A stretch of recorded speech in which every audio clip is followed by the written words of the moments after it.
Hello class. पिछली class में हम लोगों ने सेंट्रॉयड और सेंटर ऑफ ग्रेविटी को स्टार्ट कर दिया था। ठीक है। तो एक बार उसको एक ओवरव्यू देखते हुए उससे आगे हम लोग चलते हैं। तो सेंटर ऑफ ग्रेविटी क्या होता है कि पूरे बॉडी पे, अगर कोई बॉडी है उस पे ग्रेविटी की वजह से जो फोर्स लगता है, तो वो फोर्स क्या होता है कि डाउनवर्ड फोर्स लगता है। तो अगर हम किसी बॉडी को स्मॉल पार्ट्स में ब्रेक कर दें या छोटे छोटे पार्ट में ब्रेक करके उसको स्टडी करें, तो हर एक पार्ट पे ग्रेविटेशनल फोर्स एक्ट करता है। तो ये सारे फोर्स जो हैं, इन सारे फोर्स का जो रिजल्टेंट होता है वो जिस पॉइंट पे एक्ट करता है, ठीक है, किसी भी बॉडी के सारे फोर्स के रिजल्टेंट को जो फोर्स जो एक्ट करता है किसी पॉइंट पे, उस पॉइंट को हम लोग क्या बोलते हैं? Centre of gravity. Centre of gravity का डेफिनेशन यहाँ लिखा हुआ है। Centre of gravity of a body is the point at which the whole weight of the body may assume to be concentrated. मतलब कि किसी भी बॉडी पे का जो पूरा फोर्स जो है वो हम ये मान के चलते हैं कि जिस पॉइंट पे बॉडी का पूरा वेट जो है वो एक्ट करता है उसको हम बोलते हैं सेंटर ऑफ ग्रेविटी। अगर दूसरी भाषा में कहें तो सेंटर ऑफ ग्रेविटी क्या होता है कि किसी बॉडी, हर बॉडी पे जो है वो वेट, उसका वेट जो है वो एक्ट करता है। ठीक है। तो अगर किसी बॉडी को हम लोग छोटे छोटे पार्ट में ब्रेक कर देते हैं और उसका जो वेट है वो डाउनवर्ड अर्थ के सेंटर ऑफ ग्रेविटी की तरफ अट्रैक्ट होता है। ठीक है। तो इस पूरे फोर्स को, इस पूरे वेट को अगर हम इंटीग्रेट करें और उनका समेशन करके रिजल्टेंट निकालें, तो जिस पॉइंट पे इनका रिजल्टेंट फोर्स लगेगा, जिस पॉइंट पे पूरे बॉडी का फोर्स एक्ट करेगा, उस पॉइंट को ही हम लोग बोलते हैं सेंटर ऑफ ग्रेविटी। अच्छा, दूसरा पॉइंट क्या था कि किसी भी बॉडी में एक ही सेंटर ऑफ ग्रेविटी होता है। एक बॉडी में दो सेंटर ऑफ ग्रेविटी या तीन सेंटर ऑफ ग्रेविटी नहीं हो सकता है। तो नेक्स्ट लाइन में क्या लिखा हुआ है? ए body is having only one centre of gravity for all portion of the body. ठीक है। सभी पोर्शन में क्या होता है, किसी भी पोर्शन को हम लेकर चलें उसमें सिर्फ एक ही सेंटर ऑफ ग्रेविटी जो है वो एक्ट करता है। थर्ड पॉइंट क्या था? थर्ड पॉइंट में ये लिखा गया था कि सेंटर ऑफ ग्रेविटी को कैपिटल सी जी से या सिंपली सी या जी से रिप्रेजेंट करते हैं। ठीक है। जहाँ कैपिटल सी जी लिखा हुआ होता है उसको हम लोग क्या कहते हैं? सेंटर ऑफ ग्रेविटी ही मान के चलते हैं। ठीक है। या फिर सी जी के जगह या फिर सी, सिर्फ सी लिखा होगा या फिर सिर्फ जी लिखा होगा। ठीक है। नेक्स्ट नेक्स्ट क्या है कि एक एग्जांपल हम लेके सॉल्व, मतलब एक्सप्लेन करने की कोशिश करते हैं। तो एक एग्जांपल में क्या लिखा हुआ है कि सेंटर ऑफ ग्रेविटी जो है वो कहाँ एक्ट करता है। ठीक है। तो हम क्या करते हैं कि एक जैसा फिगर में इसमें दिया हुआ है, हम क्या कर रहे हैं कि एक बॉडी लेते हैं। ठीक है। उसको किसी भी पॉइंट से उसको हैंग कर देते हैं। हैंग करने के बाद हम देखते हैं कि जिस कॉर्ड से या जिस स्ट्रिंग से हैंग किया गया हुआ है उसी लाइन ऑफ एक्शन में बॉडी का वेट जो है वो एक्ट कर रहा होता है। यानी बॉडी का वेट जो डाउनवर्ड लग रहा है और जो कॉर्ड जिससे बॉडी किसी भी पॉइंट से हैंग हुआ है, वो दोनों का लाइन ऑफ एक्शन जो है वो सेम है। ठीक है। तो अगर हम ये लाइन ऑफ एक्शन को डॉटेड लाइन से मार्क करें या छोटे छोटे पॉइंट से मार्क करें, उसके बाद अगर हम फिर जो हैंगिंग पॉइंट ए है उसको चेंज करके बी पे ले आएँ और फिर सिमिलर प्रोसीजर करें, उसके वेट जो डाउनवर्ड लग रहा है और जो कॉर्ड जो बी पॉइंट से हैंग कर रहा है उसके अबाउट एक लाइन को ड्रॉ करें या उसको उस लाइन ऑफ एक्शन को मार्क करें, तो हमको ये पता चलेगा कि हम चाहे किसी भी डायरेक्शन से इस बॉडी को हैंग करें, ठीक है, उसका बॉडी का वेट जो है वो डाउनवर्ड एक्ट करेगा और ये सारे लाइन ऑफ एक्शन किसी एक पॉइंट पे मीट कर रहे होंगे। तो जिस पॉइंट पे ये मीट कर रहे होंगे वही पॉइंट जो है वो इसका लाइन ऑफ एक्शन होगा। सॉरी, उसी पॉइंट को सेंटर ऑफ ग्रेविटी बोलते हैं। ठीक है। तो इसमें देखो लिखा हुआ है क्या? Consider a three dimensional body of any size shape having a mass m। ठीक है। हम क्या कर रहे हैं कि कोई भी शेप और साइज का एक बॉडी जो है वो कंसिडर कर रहे हैं, एक एग्जांपल के तौर पे कि कोई भी शेप और साइज का एक बॉडी ले लेते हैं। ठीक है। जिसका मास जो है वो m है। जैसा फिगर दिया हुआ है ए में, एक इरेगुलर शेप का बॉडी है जिसका वेट जो है वो w है, मास m है, वेट w है, और वो ए पॉइंट से कॉर्ड के जरिए या स्ट्रिंग के जरिए हैंग किया हुआ है। ठीक है। If we suspend the body as shown in figure from any point such as A, the body will be in equilibrium under the action of tension in the cord and the resultant W of the gravitational force acting all the particles of the body. ठीक है, हम क्या कर रहे हैं कि इस जो बॉडी हम इरेगुलर शेप का, थ्री डायमेंशनल इरेगुलर किसी भी शेप और साइज का हम क्या किए, एक बॉडी ले लिए और उसको ए पॉइंट से हैंग कर दे रहे हैं। ठीक है, और उसको मार्क कर दे रहे हैं कि वो ए पॉइंट है। ठीक है, उसको मार्क कर दे रहे हैं कि वो ए पॉइंट है। अब जो वेट है वो डाउनवर्ड एक्ट करेगा। ठीक है, टेंशन जो होगा कॉर्ड में वो टेंशन कॉर्ड में एक्ट करेगा और वेट जो है वो डब्ल्यू डाउनवर्ड एक्ट करेगा। इसी वजह से ये पूरा बॉडी जो है वो एक इक्विलिब्रियम मेंटेन कर रहा होगा। ठीक है, अब इस इक्विलिब्रियम बॉडी का अगर लाइन ऑफ एक्शन देखें कि वेट जो है वो किस लाइन के अबाउट एक्ट कर रहा है, और स्ट्रिंग में देखें कि ये स्ट्रिंग में जो टेंशन आ रहा है वो किस लाइन के अबाउट एक्ट कर रहा है, तो हमको ये पता चलेगा कि ये दोनों जो है वो एक ही लाइन के अबाउट एक्ट कर रहे हैं। ठीक है, तो ऐसे फोर्स को हम लोग क्या बोलते हैं, कोलिनियर फोर्सेस। ठीक है, नेक्स्ट क्या है, नेक्स्ट क्या है, resultant W is collinear with the cord. मतलब जो कॉर्ड जिससे ये टंगा हुआ है, जिससे ये हैंग है बॉडी, और जो डब्ल्यू है, ये दोनों जो है वो कोलिनियर है। मतलब कोलिनियर मतलब, कोलिनियर मतलब कि वो सारे फोर्स, ये दोनों फोर्स जो हैं वो एक ही लाइन पे एक्ट कर रहे हैं। ठीक है, assume that we mark its position by drilling a hypothetical hole of negligible size along its line of action। हम क्या कर रहे हैं कि जिस लाइन ऑफ एक्शन पे ये एक्ट कर रहा है, जिस कोलिनियर, ये डब्ल्यू और कॉल जो है कोलिनियर फोर्स है, तो जिस लाइन पे ये एक्ट कर रहा है, हम क्या कर रहे हैं, इसको हाइपोथेटिकली मार्क कर दे रहे हैं, या किसी भी तरीके से मार्क कर दे रहे हैं कि ये इसका लाइन ऑफ एक्शन, इसका लाइन ऑफ एक्शन है। ठीक है, अब मैथमेटिकली अगर डिटरमाइन करें कि सेंटर ऑफ ग्रेविटी कहाँ पे है, ठीक है, तो हम आगे देखते हैं इसमें क्या। To determine mathematical the location of centre of gravity of any body, we apply the principle of moment to the parallel system of gravitational force. ठीक है, हमको अगर मैथमेटिकली पता करना है कि सेंटर ऑफ ग्रेविटी जो है वो किसी बॉडी का कहाँ पे है, तो हम प्रिंसिपल ऑफ मोमेंट का सहारा लेंगे। ठीक है, हम क्या करेंगे, we apply the principle of moment, हम प्रिंसिपल ऑफ मोमेंट का सहारा लेंगे। ठीक है, फिर उसके बाद क्या है, centre of gravity is that point about which the summation of all the moment of the weight of an element of the body is zero. ठीक है, सेंटर ऑफ ग्रेविटी वो पॉइंट है जिसके अबाउट अगर हम मोमेंट लेते हैं किसी भी बॉडी, किसी भी एलिमेंट का, वो क्या होगा, उसका समेशन जो है वो ज़ीरो होगा। ठीक है, सेंटर ऑफ ग्रेविटी वो पॉइंट है जहाँ से हम कहीं का भी मोमेंट लें, ठीक है, जहाँ से हम मोमेंट का समेशन करें किसी भी बॉडी एलिमेंट के, बॉडी के किसी भी एलिमेंट का, तो उनका समेशन जो है वो क्या होगा, ज़ीरो होगा। ठीक है, फिर नेक्स्ट क्या है,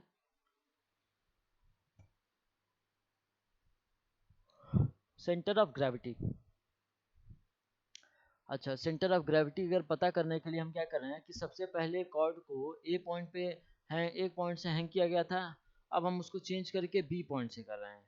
फिर नेक्स्ट सी में क्या करते हैं, फिगर सी में हम क्या कर रहे हैं कि उसको चेंज करके सी पॉइंट पे कर रहे हैं।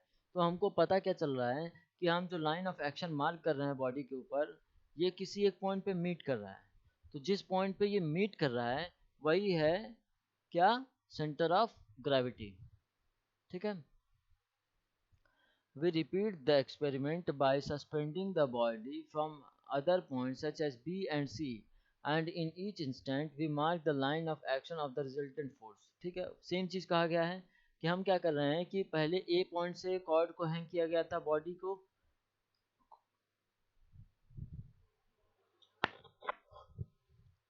ठीक है, पहले क्या किया गया था कि पहले बॉडी को ए पॉइंट से हैंग किया गया था कॉर्ड की मदद से। फिर सिमिलर उसके वेट जो एक्ट कर रहा है उसके लाइन ऑफ एक्शन में एक लाइन ड्रॉ किया गया। फिर बी पॉइंट से सेम बॉडी को बी पॉइंट से हैंग किया गया। फिर उसके वेट और कॉर्ड जो कोलिनियर है उस पॉइंट को मीट करने के लिए एक लाइन ड्रॉ किया गया। फिर उसके बाद सी पॉइंट को, सी पॉइंट से बॉडी को हैंग किया गया, और फिर उसके वेट और स्ट्रिंग में जो टेंशन है उसको कोलिनियर बनाया गया। ठीक है, क्योंकि वो कोलिनियर है। फिर उसके बाद हमको ये पता चला कि ये तीनों लाइन जो है, ये तीनों हाइपोथेटिकल लाइन जो है वो किसी एक पॉइंट पे मीट कर रहे हैं। तो जिस पॉइंट पे भी ये मीट कर रहे हैं वो होगा क्या, सेंटर ऑफ ग्रेविटी उस बॉडी का, ठीक है, सेंटर ऑफ ग्रेविटी। फिर नेक्स्ट क्या है, for all practical purposes this line of action will be concurrent at a single point G which is called centre of gravity of the body, ठीक है। कितने भी प्रैक्टिस हम लोग कर लें, कितने भी प्रैक्टिकल पर्पसेस हम लोग यूज कर रहे हैं, मतलब कि ए बी सी मैंने 3 पॉइंट्स लिया है, आप 4 पॉइंट ले लो या 10 पॉइंट ले लो, ठीक है। किसी भी पॉइंट से अगर हम हैंग बॉडी को हैंग कर रहे हैं तो वो क्या है, वो सारे लाइन ऑफ एक्शन जो है वो किसी एक पॉइंट पे मीट कर रहे हैं, यानी सब जो है वो कॉन्करेंट है। और उस पॉइंट को हम जी से डिनोट कर रहे हैं और उसको हम क्या कहते हैं, सेंटर ऑफ ग्रेविटी कहते हैं, ठीक है। सिंपल से अगर एक लाइन में कहें तो हम बॉडी को किसी भी तरीके से किसी भी पॉइंट से अगर हैंग कर रहे हैं और उसका वेट डाउनवर्ड लग रहा है अर्थ के सेंटर की तरफ, तो जो भी लाइन हम ड्रॉ करेंगे वो किसी न किसी एक पॉइंट पे, जितने भी लाइन हम ड्रॉ करेंगे वो किसी न किसी एक पॉइंट पे मीट कर रहे होंगे। तो वो जिस पॉइंट पे भी मीट करेंगे उसी को हम बोलेंगे क्या, सेंटर ऑफ ग्रेविटी, ठीक है। जैसे कि एग्जांपल है ये एक ब्लॉक है जिसको 3 फेज इसमें शो किया गया है, ए बी और सी, ठीक है। ए बी और सी जो है वो 3 फेज से शो कर रहा है। तो सबसे पहले क्या कर रहे हैं, हम पहले फेस ए से बॉडी को हैंग कर रहे हैं, ठीक है। तो जो फेस ए से बॉडी को हैंग कर रहे हैं तो एक टेंशन आएगा कॉर्ड में और एक वेट डाउनवर्ड फोर्स लगेगा ए पॉइंट ए के अबाउट, ठीक है। फिर नेक्स्ट क्या कर रहे हैं इस, अच्छा जो ए पॉइंट से हम हैंग कर रहे हैं और वेट जो है वो हमको पता चला है कि ये कोलिनियर है, तो हम क्या कर रहे हैं, एक डॉटेड लाइन इसको ड्रॉ करके मैच करा दे रहे हैं, ठीक है। फिर उसके बाद क्या कर रहे हैं कि बॉडी को बी पॉइंट से हैंग कर रहे हैं,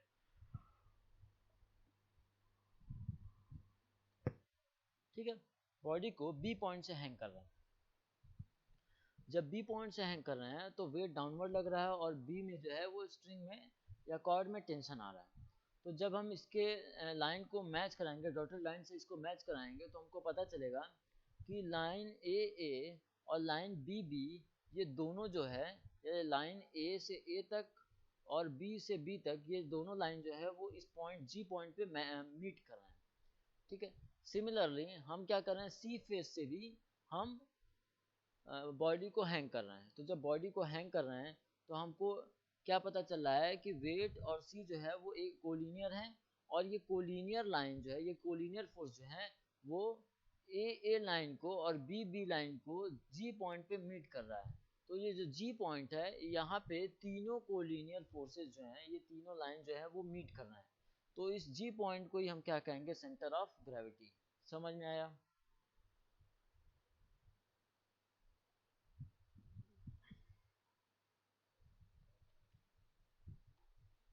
फिर नेक्स्ट हम लोग देखते हैं क्या,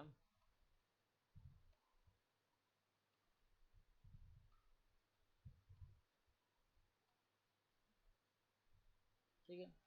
सेंटर ऑफ ग्रेविटी में हम नेक्स्ट क्या देखते हैं, the moment of the resultant gravitational force W about any axis, ठीक है।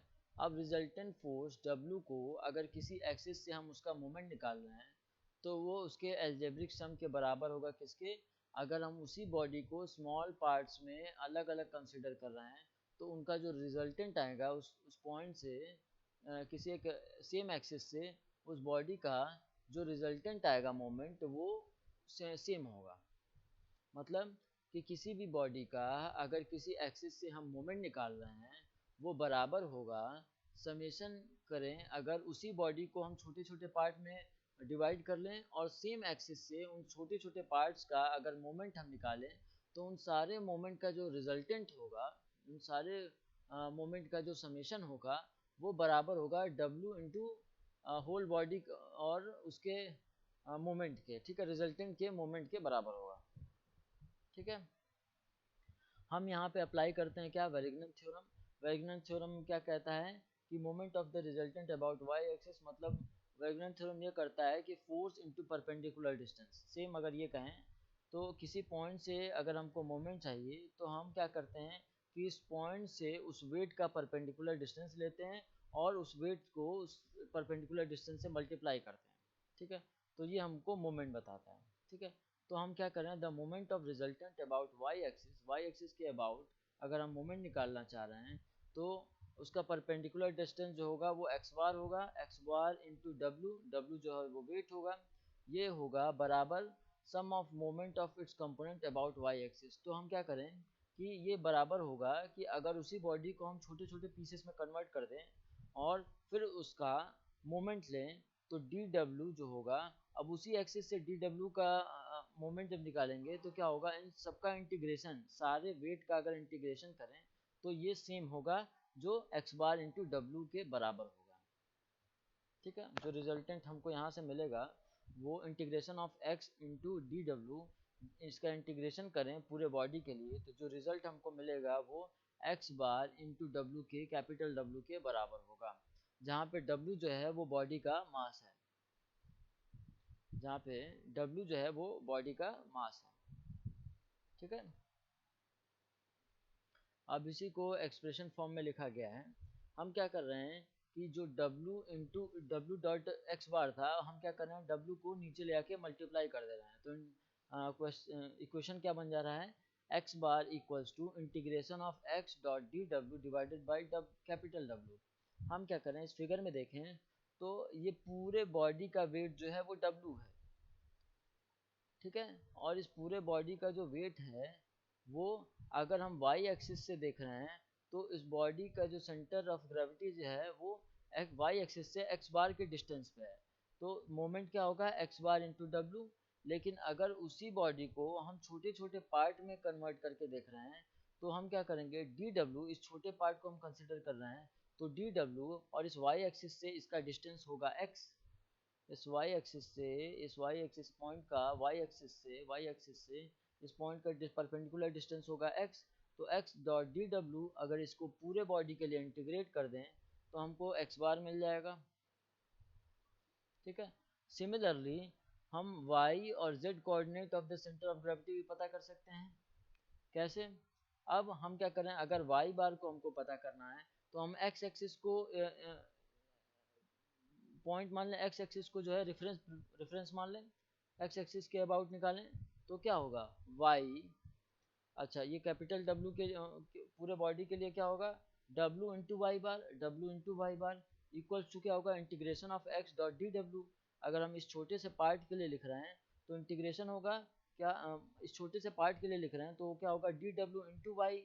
अब इसी को पूरे बॉडी के लिए इंटीग्रेट करें तो हमको पूरे बॉडी का मिल जाएगा, ठीक है। सिमिलरली जेड एक्सिस के लिए लिख रहे हैं तो जेड एक्सिस के लिए क्या करते हैं, हम एक्स वाई प्लेन के अबाउट हम देखते हैं कि जेड एक्सिस पे कितना डिस्टेंस ट्रेवल कर रहा है, कितने दूरी पे ये बॉडी है। तो क्या होगा, अगर हम पूरे होल बॉडी पे देख रहे हैं, पूरे होल बॉडी का देख रहे हैं तो डब्ल्यू इंटू जेड बार हो जाएगा, इसका सेंटर ऑफ ग्रेविटी से इसका एक्स वाई प्लेन, ठीक है। उसको हम क्या कर रहे हैं, इंटीग्रेट कर दे रहे हैं, छोटे से बॉडी को अगर हम कंसिडर करें, छोटे से पार्ट को कंसिडर करें तो हम क्या कर रहे हैं, integration of Z dot D W integrate कर दे रहे हैं जीरो से लेके पूरे बॉडी के लिए और डिवाइडेड बाई कैपिटल डब्ल्यू से डिवाइड कर दे तो हमको एक्स बार मिल जाएगा, ठीक है। इसी तरीके से ये तीनों जो है वो किया गया है, ठीक है। तो यहाँ से हमको पता चल गया कि जो सेंटर ऑफ ग्रेविटी जो है वो एक्स एक्सिस से, वाई एक्सिस से कितने डिस्टेंस पे है, जेड एक्सिस से कितने डिस्टेंस पे है और एक्स एक्सिस से कितने डिस्टेंस पे है, ये हमको सारे कोऑर्डिनेट्स उसके पता चल जाएंगे। अगर कोई बॉडी जो है वो 3D फ्रेम ऑफ रेफरेंस में रखा गया है तो वहाँ से इस तरीके से हम ये बता सकते हैं कि वो बॉडी का जो सेंटर ऑफ ग्रेविटी है वो एक्स एक्सिस से कितने डिस्टेंस पे है, वाई एक्सिस से कितने डिस्टेंस पे और जेड एक्सिस पे से कितने डिस्टेंस पे। सिंपल अगर एक लाइन में कहें तो हम उसके सेंटर ऑफ ग्रेविटी के कोऑर्डिनेट्स को यहाँ से एक्सप्लेन कर सकते हैं, ठीक है।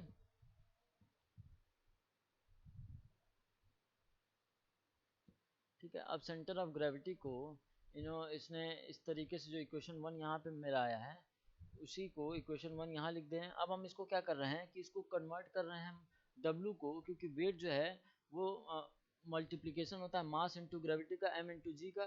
तो हम यहाँ क्या करेंगे, मास इंटू ग्रेविटी से एम इंटू जी से हम इसको रिप्लेस करेंगे।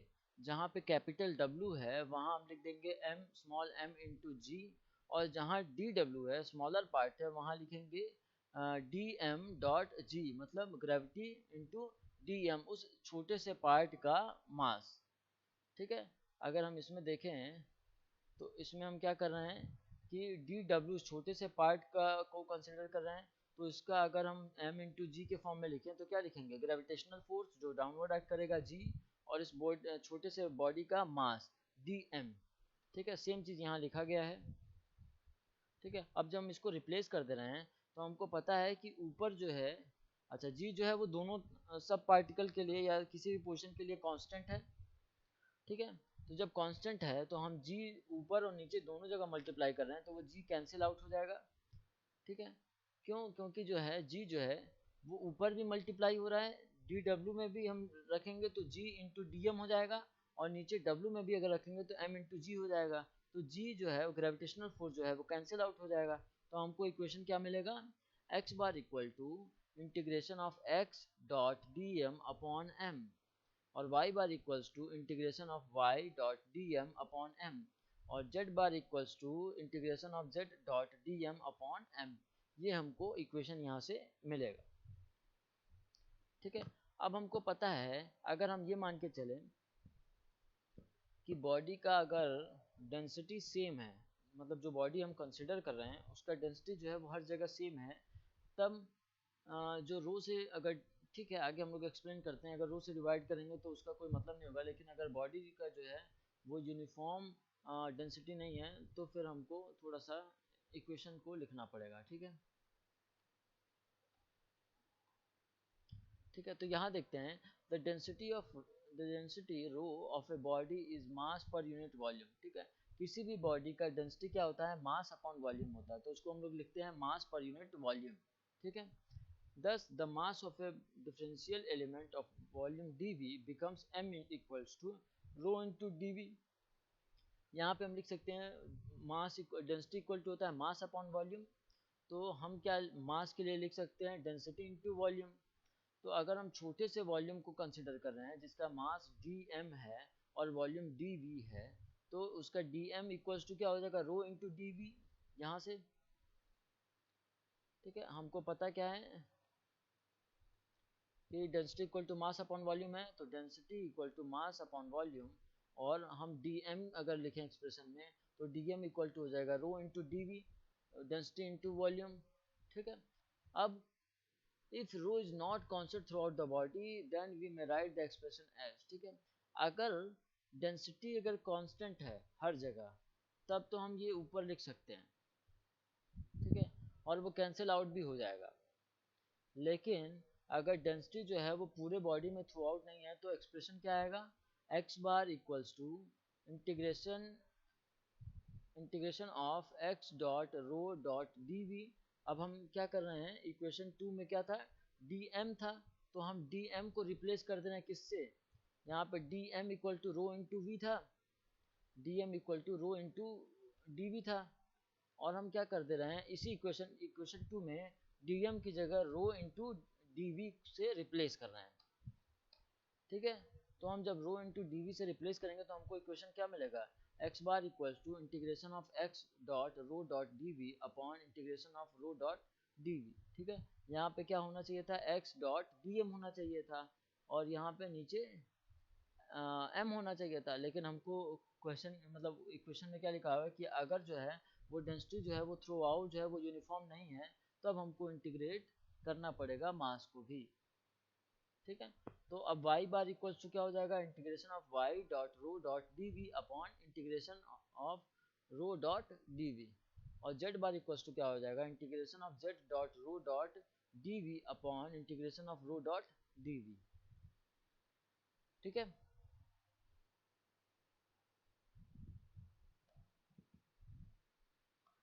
ठीक है, अब उसी इक्वेशन 2 को क्या कर, इक्वेशन 2, अच्छा इक्वेशन 2 जो है वो g से इंडिपेंडेंट है, मतलब ग्रेविटेशनल फोर्स से इंडिपेंडेंट है, इसमें कहीं भी ग्रेविटेशनल फोर्स से मल्टीप्लाई नहीं है। ठीक है, तो क्या लिखा हुआ है, equation 2 is independent of g and therefore defined a unique point in the body. ठीक है, define a unique point in the body which is a function solely of the distribution of mass. ठीक है, जो equation 2 है वो independent of जी है, जी पे depend नहीं कर रहा है. ठीक है, therefore defined a unique point in the body. ठीक है, which is function solely of the distribution of mass. ठीक है, एक यूनिक पॉइंट को डिफाइन कर रहा है जो किस पे डिपेंड करता है, केवल और केवल उसके मास के डिस्ट्रीब्यूशन पे डिपेंड करता है. ठीक है, this point is called the center of gravity and clearly coincides with the center of gravity as long as the gravity field is treated as uniform and parallel. ठीक है, इसी पॉइंट को हम क्या कहते हैं, सेंटर ऑफ ग्रेविटी बोलते हैं, और ये कोइंसाइड करता है सेंटर ऑफ ग्रेविटी से, सेंटर ऑफ मास बोलते हैं, सॉरी, इसी पॉइंट को हम सेंटर ऑफ मास बोलते हैं और ये कोइंसाइड करता है सेंटर ऑफ ग्रेविटी से तब तक जब तक कि ग्रेविटेशनल फील्ड जो है वो, ग्रेविटी फील्ड जो है वो यूनिफॉर्म और पैरेलल है. ठीक है, एक बार इसको फिर से बोलते हैं कि centre of mass he centre of gravity से कोइंसाइड करता है तब तक जब तक सेंटर ऑफ ग्रेविटी जो है वो, ग्रेविटी फील्ड जो है वो यूनिफॉर्म है और पैरेलल है. ठीक है, फिर उसके बाद क्या है, एक्स बार इक्वल टू क्या लिखा गया है, integration of X dot rho dot D V. Equation 3 को यहाँ से फिर से लिखा गया है. ठीक है, इक्वेशन 3 को यहाँ फिर से लिखा गया है, when the density rho of a body is uniform throughout it, it will be constant factor in both numerator and denominator of equation 3 and will therefore cancel out. The remaining expression is purely geometrical property of the body. ठीक है, अब ये कहा गया है कि अगर density rho जो है वो यूनिफॉर्म है थ्रू आउट द बॉडी, अगर कोई बॉडी है जिसका डेंसिटी जो है वो यूनिफॉर्म है, हम उस बॉडी के किसी पार्ट को स्टडी करें, किसी भी छोटे से बड़े किसी भी पार्ट को हम स्टडी करें, वो उसकी डेंसिटी जो है वो हर जगह कांस्टेंट है. तो अगर कांस्टेंट है तो हमको पता है कि इस इक्वेशन 3 में डेंसिटी से ऊपर डेंसिटी जो है वो न्यूमरेटर में भी है और डिनोमिनेटर में भी है. तो जब न्यूमरेटर और डिनोमिनेटर दोनों में है और कांस्टेंट है तो वो दोनों कैंसिल आउट हो जाएगा. ठीक है, कैंसिल आउट होने के बाद इक्वेशन 3 का जो रिमेनिंग पार्ट बचेगा, ठीक है, वो प्योरली जो है वो ज्योमेट्रिकल प्रॉपर्टी पे डिपेंड करेगा. ठीक है, ठीक है, तो उसके बाद अगर रो इसमें से कैंसिल कर देते हैं तो जो भी एक्सप्रेशन बचेगा वो क्या होगा, प्योरली ज्योमेट्रिकल प्रॉपर्टी पे डिपेंड करेगा. ठीक है, तो अगर उसका ज्योमेट्रिकल प्रॉपर्टी यूनिफॉर्म है तो उसका सेंटर ऑफ ग्रेविटी जो है वो उसके सेंटर पे होगा. ठीक है, उस बॉडी के सेंटर पे होगा. ठीक है,